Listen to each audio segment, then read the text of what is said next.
Selamat datang di pembahasan kita kali ini, di mana kita akan melihat sebuah perayaan yang mungkin ya bisa mengubah cara kita memandang salah satu ilmu tertua di dunia.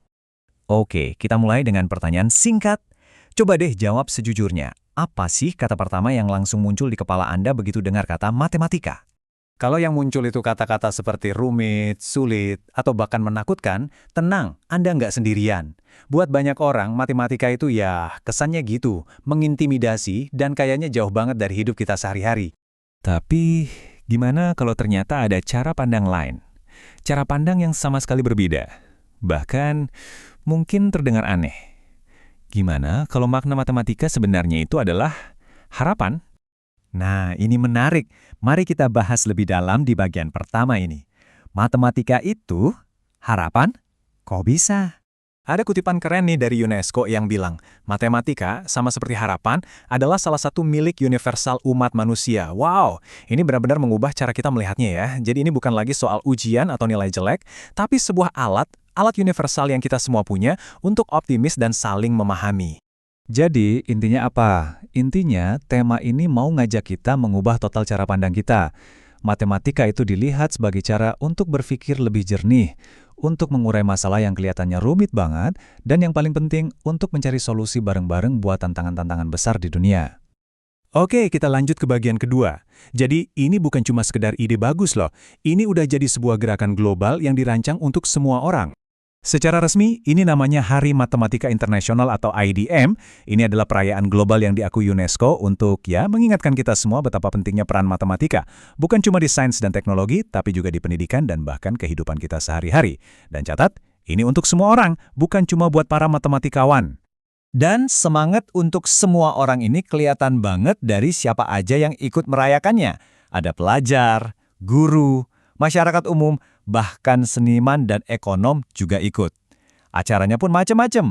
Ada yang di sekolah, di museum, pokoknya dirancang biar semua orang bisa ikut nimbrung. Sekarang Anda mungkin mikir, oke, tapi kenapa harus tanggal 14 Maret? Nah, ini dia bagian yang cerdasnya.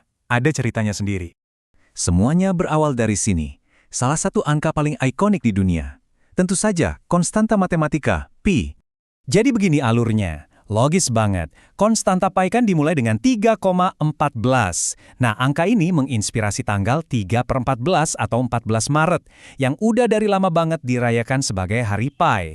Melihat tradisi yang udah populer ini, akhirnya di tahun 2019, UNESCO secara resmi menetapkan 14 Maret sebagai Hari Matematika Internasional. Jadi skalanya diperluas. Oke, lanjut ke bagian keempat.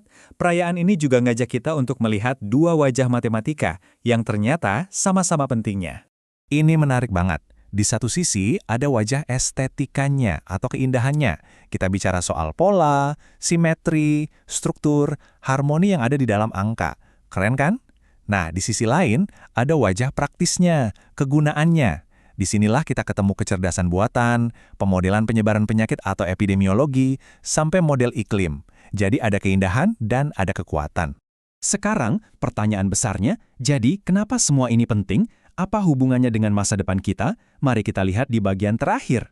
Jadi, ada 4 harapan besar di balik perayaan ini. Pertama, menumbuhkan rasa cinta pada matematika sejak kecil. Kedua, bikin masyarakat kita jadi lebih melek angka dan data. Ini penting banget di zaman sekarang. Ketiga, menyadarkan kita semua kalau matematika itu nyambung ke semua bidang ilmu. Dan yang terakhir, dan mungkin yang paling krusial, adalah untuk mengembangkan generasi baru, generasi pemikir yang logis, kreatif, sekaligus kritis. Pada akhirnya, inilah pesannya. Matematika itu bukan cuma soal nemuin jawaban yang benar, tapi justru tentang belajar mengajukan pertanyaan yang tepat. Hari Matematika Internasional ini jadi semacam pengingat buat kita semua bahwa matematika itu alat yang fundamental. Alat untuk berkreasi, untuk maju, dan ya, untuk membangun dunia yang lebih penuh harapan. Jadi, sebagai penutup, coba kita renungkan ini.